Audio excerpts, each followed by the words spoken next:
Hi everyone, today we're talking The Modern Fortune Teller's Field Guide by Tom Benjamin.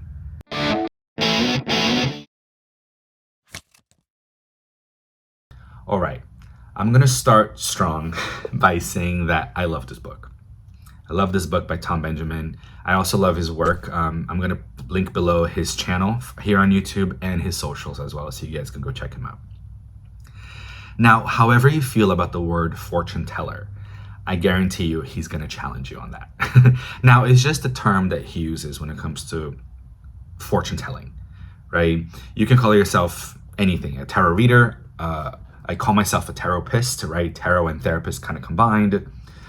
I've also seen a book, I forgot who wrote it, sorry about that, but Tarosophy, tarot and philosophy, right? Tarot readers, tarot coaches, people that do life coaching but are tarot based kind of thing. So psychics, however you classify yourself, don't be put off by the word fortune teller, because right in the beginning, Tom Benjamin says, I can't define what a fortune teller is. Only you can, only the reader can. So I love that because even though he uses that term, it's a very open term. And the way I came to the cards was from a psychological perspective. I saw in the images a window to the unconscious, a friend I could speak to figure out what I'm thinking, how I'm feeling, and how I can overcome certain limiting beliefs, for example, and move forward. Now, he actually kind of challenges me in that way as well in this book. He talks about the differences between a psychological approach to the cards, a coach approach to the cards, versus a prediction. And I love the way he explains those things. You really have to read it and to really absorb what he's saying. But there is a moment where he kind of challenges you on, if you are this coach, tarot reader, right? We tend to be very empowering. We tend to be like, go do it, go get it, go after it, you can do it, right? And then we can look at the cards and see how you can overcome those things. That's how I read most of the time, and there is a deep preciousness to that kind of reading. However, he also challenges you in the sense of sometimes, let's say a woman, a mother of three, she has already systems working against her, right? Of course, Tom Benjamin does not shy away from talking about systemic oppression, which I find it to be so brilliant. Sometimes we can forget those things, because we want to manifest and we want to believe that anything is possible, and anything is possible. But he also kind of anchors you down to reality and forces you to see these systems of oppression in the cards. Because then we can work, we can overcome, we can make movements towards liberation, but we can't really deny those things. We can't just be, go do it, you got it, yeah, without also looking at the reality of things. So I love that. I love that he challenges these. And also, this really is a field guide to any kind of reader. Anyone who uses it, honestly, any kind of divination work. I also use runes in my work. People use bones, people use cowrie shells, people use all kinds of things. However system you like, this book gives you a code of ethics. Now, Tom Benjamin, of course, gives his opinion and what he thinks and his findings in his work, right? In his decades of work. But he also asks you, what is your code of conduct? What is your set of rules and ethics and guides that you use in your practice? And if they work for you, great. Tom Benjamin at any moment doesn't say, do what I tell you at any moment, which I love that. But he does give you questions. He gives you prompts. He gives you stories that get you thinking to hopefully get you to a point where you feel comfortable and you feel centered and grounded in how you proceed, how you conduct readings, how you deal with clients, and how you move forward. So I'm going to say I highly recommend this book to anyone who wants to be a professional reader, calls themselves a professional reader, any kind of divinatory work. I highly, highly recommend this book. Now, as a book, I do want to say one thing. I want to make a criticism, if I may. So easy to read. It's great. Now, the way that they separate the chapters, there's one specific entrance here that I want to talk about. Here we go.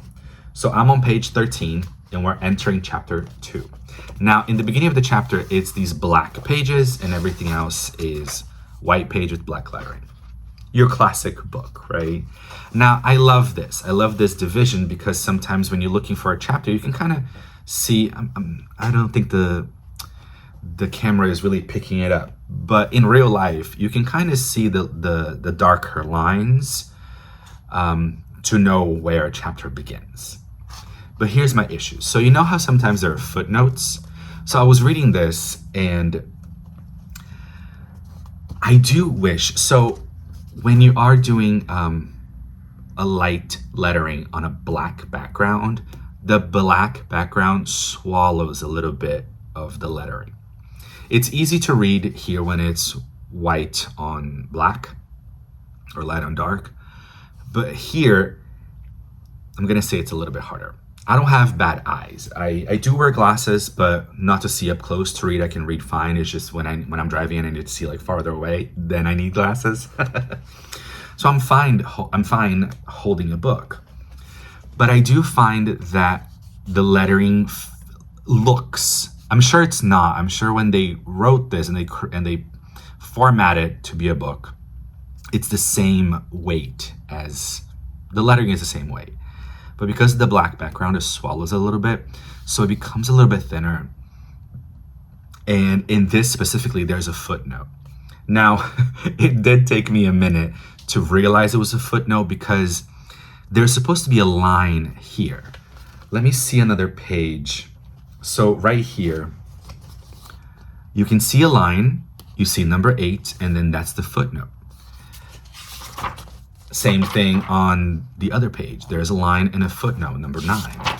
Now on here, there should be footnote number 10, and there is. But I didn't see the line. Actually, I can't see the line because the line is thin. And once again, the black background swallows the line. So it did take me a second, I'll be very honest.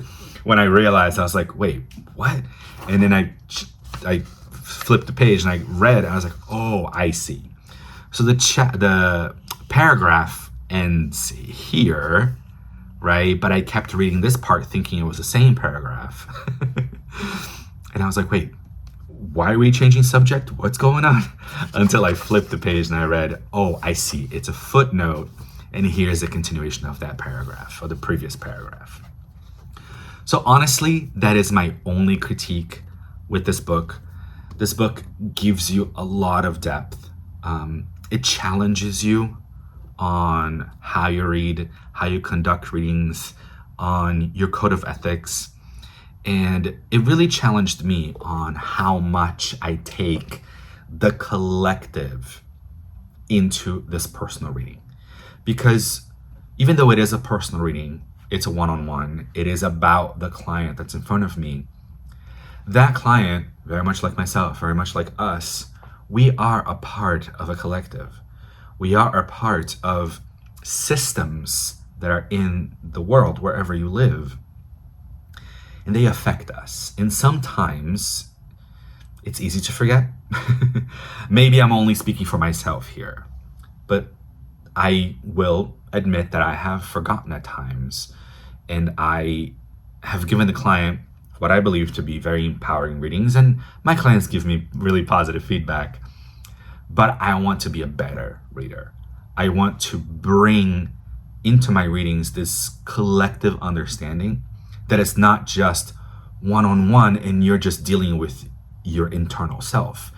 You are dealing with your internal self, and that internal self is dealing with the outside self and the outside world. So I find that Tom Benjamin puts all of that beautifully into perspective, and it grounds me as a professional reader into who I really want to become and how I can evolve myself even better. So once again, I highly recommend this book. And I will say this again to anyone who wants to be a professional reader, calls themselves a professional reader. This is a great book to have in your collection. All right, guys, thank you so much, and I'll see you guys next time.